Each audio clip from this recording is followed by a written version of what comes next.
What's up, guys? Welcome back to the channel. So as you can see, I didn't build my gate.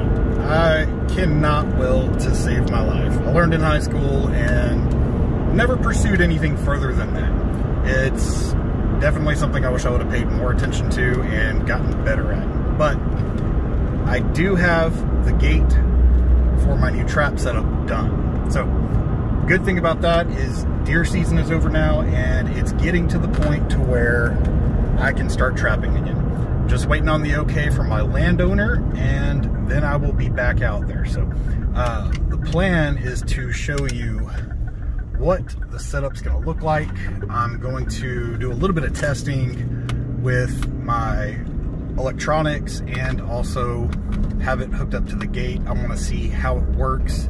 Just kind of want to see how everything works in general. I haven't hooked it up. I literally just picked this up.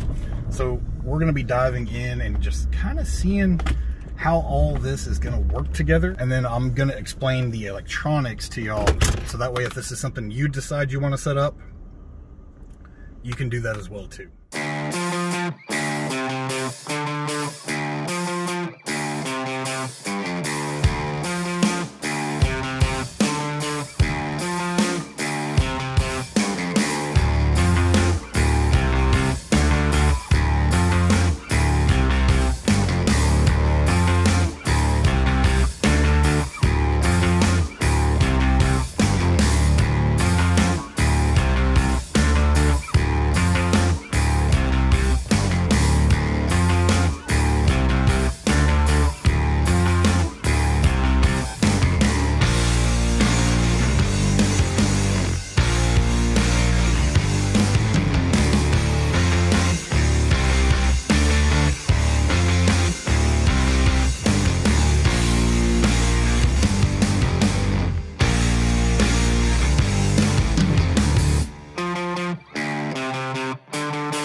Alright, as promised, I'm going to walk you through the components of automating this gate.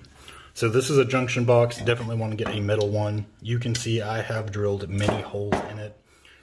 I've been playing with the mechanics of it and placement of the components and where they need to be specifically and how it's all going to work. The first setup you saw in the video was just a trial run to make sure that the electronics are working. Now that I know that's solid, I have to play with the mechanics of how this is all going to set up onto the gate itself. But as I mentioned, this is a junction box. I do have a cover for it as well. Next up is a push-pull solenoid. This is actually a 60-pound push-pull solenoid. I found this on Amazon. I want to say the cost is roughly 35 bucks. And then this is just a 3-pole lawnmower solenoid that I picked up at O'Reilly's. I think it was like $11.99, something like that. Not really expensive, but you end up wiring everything to here, then to here. And this, the GSM switch, is what tells it to either close the circuit or open the circuit. So this is made by Time. It runs off of a SIM card, so that way it works pretty much wherever. I do have the additional antenna supplied with it hooked up rather than the internal one, just because I wanted to make sure it got signal. I might even upgrade this at some point. I don't know just yet. The SIM card that's installed is actually meant to use in a security system. So it has very little airtime on it, and it doesn't utilize your minutes whenever you make a call to it. You can also send text messages as well too, but I didn't want to get that in depth into the programming with this thing. I figured a phone call is simple enough. So I have the GSM controller hooked up to a battery on its own, and then I also have the solenoid wired to a lawnmower battery.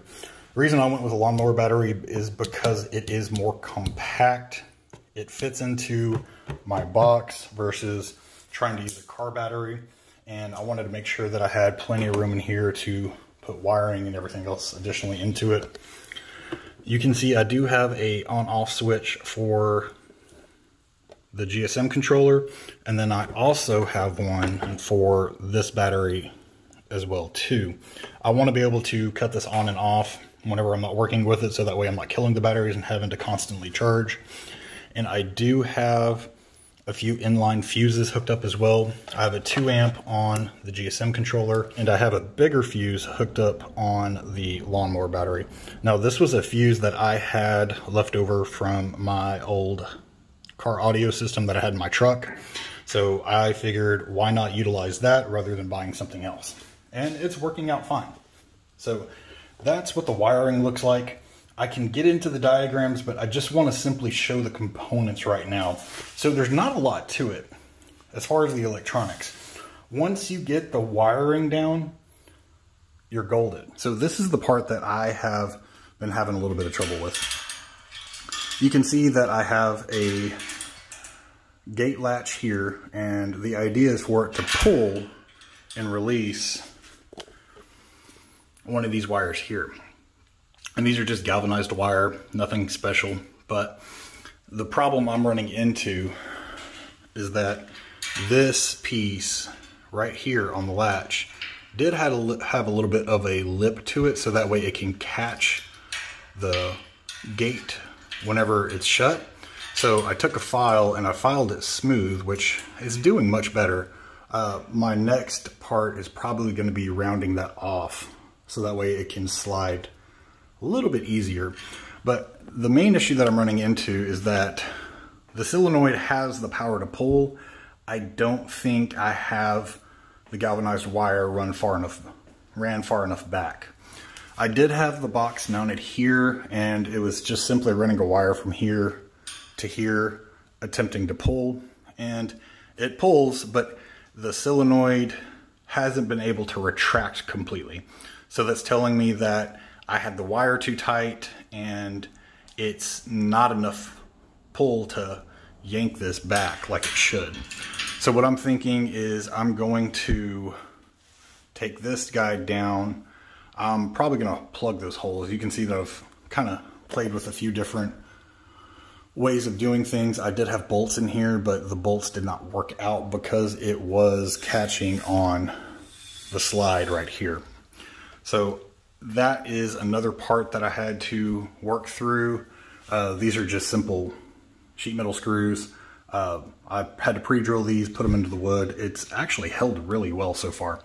But this is not a extravagant setup. I did pay someone to build this for me just because I don't have a welder.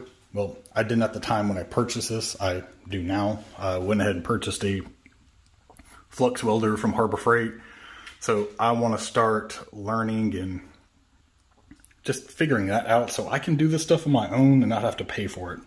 But anyway, you can see we do have these mounted to the side. The idea here is that this will mount over a T-post, and then we can wire the T-post to another T-post or whatever I choose. You can concrete them in. Just depends on how permanent you want to make your setup. So that is the gate. The gate itself probably weighs, I'm going to say probably about 25 pounds. I mean, it is pretty solid and it will work really well. But as I mentioned, it's just figuring out the mechanics of it. I've been studying on some of what the other traps have, but you know, each setup's different and you really have to learn it. So what I'll do is I'll play with this a little bit more. I will see if I can get this to work. And that latch is just welded on there. He did a quick weld with it. It's held on pretty well. But I think my next step is to get a 4x4 and I'm gonna mount the junction box to it. By doing that, that should give plenty of pull on that latch and let that solenoid fully retract. So still a few other components to figure out, but it's coming along. I've actually been working on my bass boat that I'm building.